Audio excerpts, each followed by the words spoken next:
Hey everyone.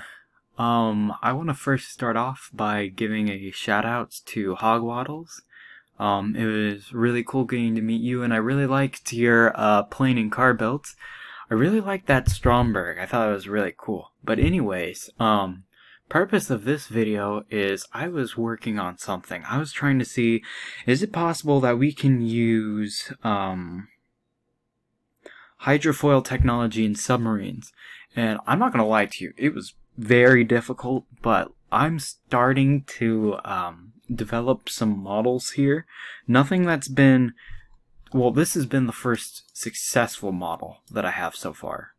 And granted, it kind of looks a little bit questionable what it might resemble. And I totally agree with you, it does definitely look like Mickey Mouse, you know? But I'm going to go ahead and show you how this thing works so far. Now, it's not perfect, but I think in further tests, I think we'll get something that's really good working here. And I'll also show you how to build this as well. But anyways, as you can see, we got the nice 63, 64, so we're basically maxed out. We've got fairly good turning. It doesn't like to do hard turns. I find that it's easier just to stop it and then, you know, resume movement with it. But as I completely fail on that.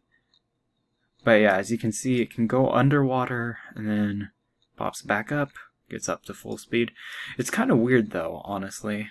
So what I noticed is that, at least with the hydrofoil submarine combo, you can't just dive it like this because it just rides on the ice, because you need a large amount of ice to hold up the weight of the cannon and this weight, which I'll get into further.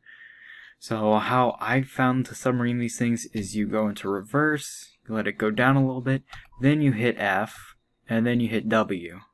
And then you just kind of spam F from this point forward, and that'll keep you down. And then when you want to surface, just stop pressing F. And then now we're going to surface. Then as soon as we get this part out of the water, we hit our maximum speed. And of course, I wanted, you know, to add the cannon on top, you know, because we're probably going to use this for PvP kind of stuff. But, you know, it's not perfect, as I was saying. One of the main problems is, so while we're moving, it's great. We got a consistent height. Oh, that was very close. But we got a consistent height while we're moving. But when we stop, we start to settle down. So you see, the angle changes, and then if we just completely stop altogether, well, this is kind of like how it likes to sit. So, oh, don't want to drive. Oh, this is going to be bad. There we go. But yeah, and then of course this needs to be winged out just a little bit more.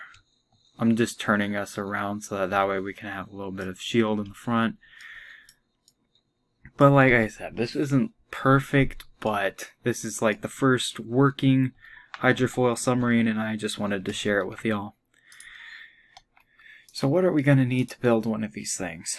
Well, I tried to keep the resources as sparing as possible here for y'all. But all we're going to do is we're going to go ahead in here. We're going to take our truss. So all I have is, for the skeleton, we got 2 pieces of truss here.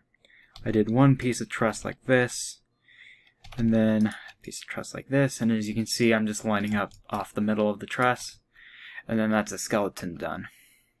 Okay, so now all we're going to look at is we're going to focus on adding in our wedges, and I'll explain further what we're looking for here. So we're just going to put these guys on.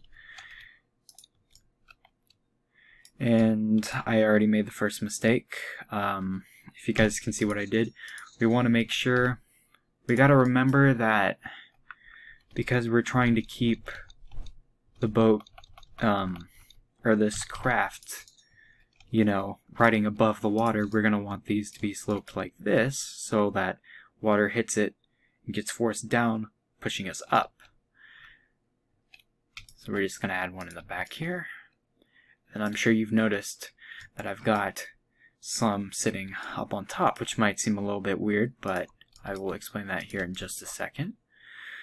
So what these guys are doing right here these top ones, what I've found in my studies is that at a certain point when you're underwater, the thing really struggles to not only level itself off, but get back up. So by adding in these little tiny ice blocks here, we can help direct the water flow, like having a two-step water flow system to push it up, and it really helps. And of course, once we get it out of the water, it doesn't matter because it's above the water and it's not adding drag. Then I'm putting these big guys here, mostly just because, well, shielding for the driver, and also it just helps it to pop up better. Of course, almost forgot, we got to add our seat. This will be the only one facing the opposite direction because, again, remember that a seat will like to try and level itself off whenever it, just give me 1 second here, we're going to put it in a gyro because this will not float on its own.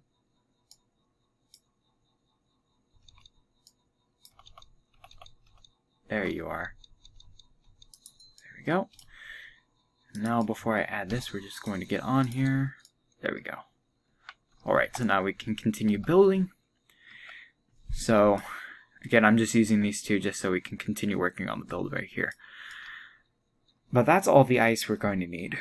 And similar to a submarine, we've got our float in the front, and now it's time to put the weight in the back.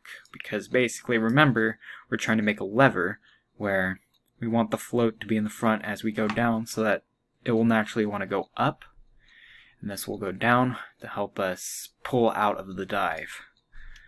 So I'm using steel here. It doesn't have to be steel, it just needs to be anything that floats. And the same goes with the ice.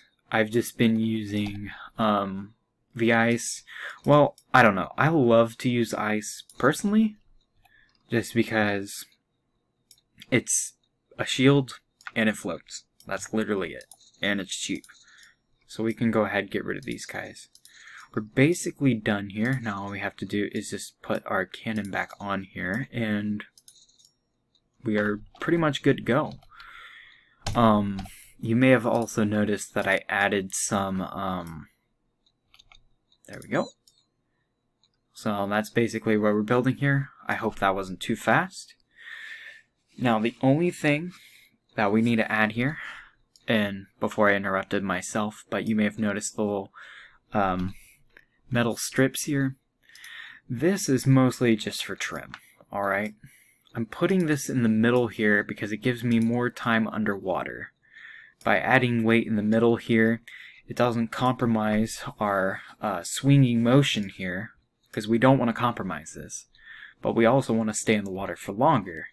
So by adding weight in the middle, it won't affect our front or back, but it will help us to stay underwater, and also by placing it slightly above these, I guess we can call them pontoons. They'll be sitting above the water, which will mean that we'll be able to retain our maximum speed without getting any drag.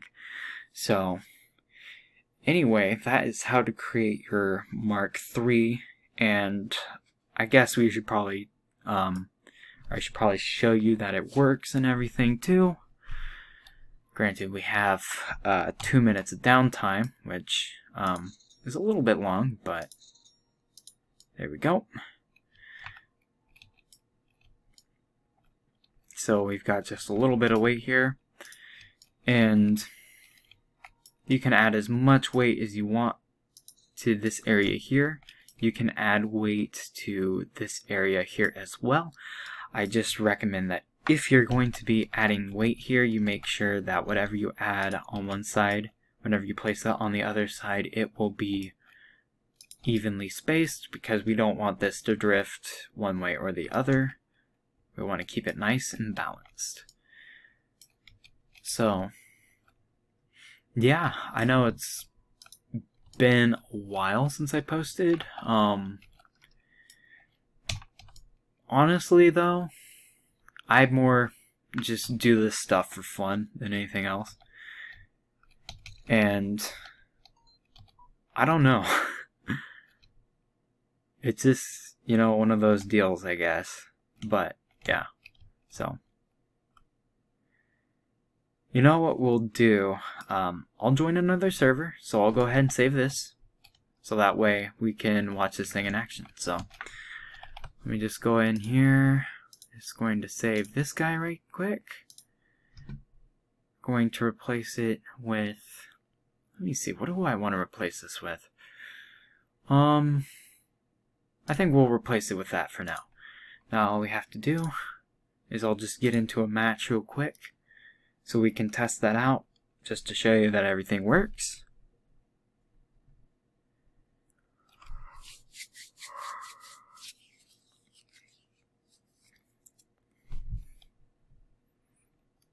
Alright, there we are. Hopefully we don't join the same match. Perfect. Alright, so now we can go ahead and watch this in action. So let me just go over here. There we go. So we got this guy here. Now we're just going to test it out for this round, and I'm going to try to get some kills. Now you might be wondering about the weight right here in the back. Honestly, as long as you're moving, because of the fact that it's slanted, it will naturally want to pop itself out of the water. So as you can see, a nice 60 miles an hour or whatever. If I pop S real quick, so see how it's doing this right here? All that I would have needed to do is just add just a little bit more weight, we would have been good to go. But yeah, see, these guys push us, or help push us along to get out of the water. And then once we get that going on, then these guys can take over the main ones. We'll try for a little bit of PvP. I'm going to test out, see if we can submarine again. Alright, so we can kind of submarine. Yep. Ooh, that was close. That could have been very bad right there. Alright, I'm going to aim for that guy right there. We'll see if we can't get him. I make no promises, though. This thing really likes to be moving whenever you shoot. Man, my accuracy is just bad. Oh, there we go. Alright. See if we can't get this guy next. He's shooting at me. Failing epically, you know, but like I said, it's not perfect. It's more of just a prototype than anything else. Wow, that was off. How you doing, buddy? Don't mind me. Just sucking at shooting you. Yeah, so I'll keep you guys posted if I find any more discoveries with this, but for now, this is what I got. So, like I said, because of the fact that it is a hydroplane, that means that it's rising and falling.